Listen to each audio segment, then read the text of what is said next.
Summer 2024, nagsimula na ang Overtime Elite Tryouts. Maririnig ang lakas ng sigawan ng mga tao dahil sa mga sumaling kalahok. Mula sa itaas, nanunood din ang mga scout sa 10 manlalaro. Makikitang mabilis na iniwan ng isang manlalaro ang kanyang mga kalaban matapos niyang makuha ang bola subalit. Laking gulat niya nang may isang manlalaro ang nakatayo sa kabilang parte ng court at hamarang sa kanyang dadaanan.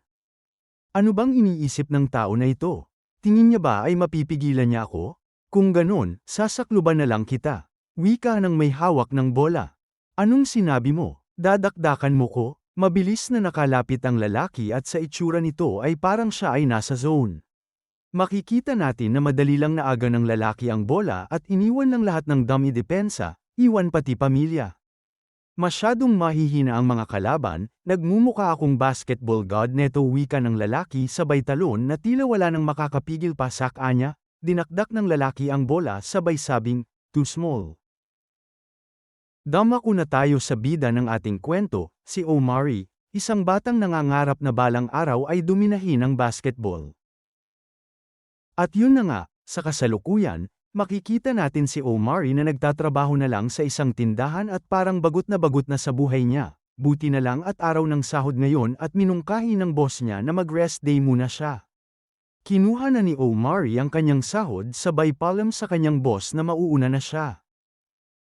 Habang naglalakad si Omari ay naiisip niya peren ang hirap ng buhay at kahit anong gawin niya ay pinapahirapan peren siya ng realidad ng buhay habang nilulukot ang hawak niyang papel sabay nag-alakari. Pasok ang binilog na papel sa may basurahan.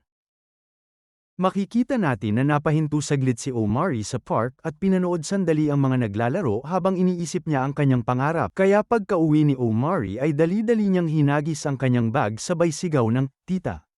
Lalapag ko muna ang gamit ko at may pupuntahan lang ako." "At saan mo naman balak pumunta Omari? Tulungan mo muna ako sa gawaing bahay at pagkatapos ay turuan mo sa assignment ang kapatid mo." "Speaking of assignment, wala ka bang assignment ngayon Omari?" tanong ng kanyang tita. Wala nang nagawa si Omari kundi gawin muna lahat ng inuutos sa kanya habang binabantayan siya ng tita niya. Tinapos lahat ni Omari lahat ng kailangang gawin at makikita natin na anong oras na siya natapos.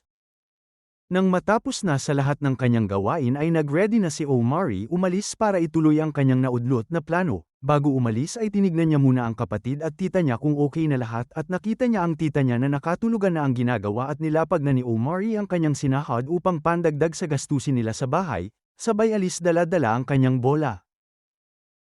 Makikita natin na naglalakad ang isang lalaki at ito ay isang scout mula sa ginanap na Overtime Elite Tryouts. Habang naglalakad ay may napansin ng scout na parang may naglalaro pa sa park. Laking gulat niya at sa ganitong oras ay may naglalaro peren at hindi siya makapaniwala sa kanyang mga nakikita. Bakit hindi niya sinushoot at puro lang siya dribble? Bigla siyang nagulat nang maintindihan niya ang ginagawa ng bata. Gumawa pala si Omari ng sarili niyang kalaban mula sa kanyang isip at manghang-mangha ang scout sa ginagawa ng bata. Hindi peren makapaniwala ang scout sa ginagawang mga galaw ni Omari at hindi niya maalis ang panunood niya rito. Matapos mag-crossover, nag-between the legs pa sa kalaban si Omari sabay drive strong sa basket at isang pang-poster layup. Hindi maitago ang saya ng scout sa kanyang mga nasaksihan na parang destiny daw ang paglalakad niya ng 10 oras ng gabi. Napatingin si Omari sa labas na parang may napansin siya na may nanunood sa kanya. Balik tayo sa kasalukuyan kung saan balik na naman ang ating bida sa realidad, pasok sa trabaho, matulog sa school, at mga gawain sa bahay.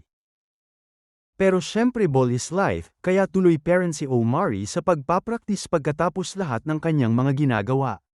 Hindi siya nagpapabeya sa ensayo para sa kanyang pangarap.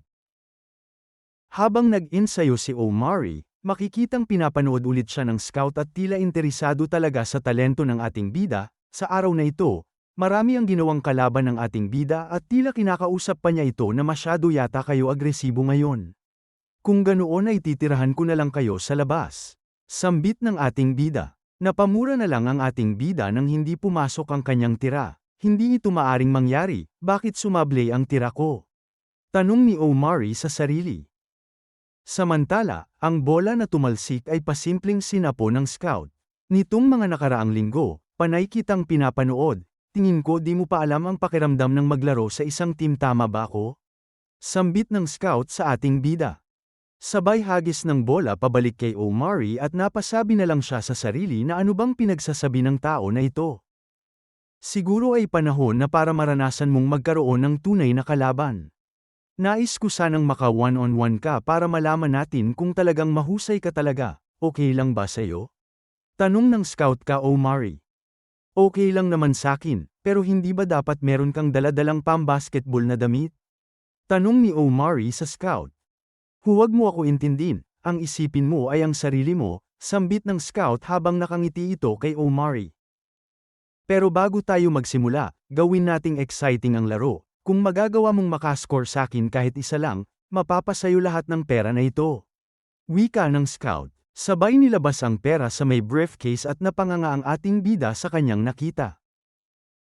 Sa dami ng pera ay marami na akong pwedeng mapaggamitan yan. Lalo tuloy akong ginanahan maglaro, sambit ni Omari sa kanyang sarili, habang papalapit siya sa scout sabay sabing, game. Huwag mo akong sisihin kung ilang pasok kita dito, wika ni Omari habang nakatayo sa harap ng kalaban.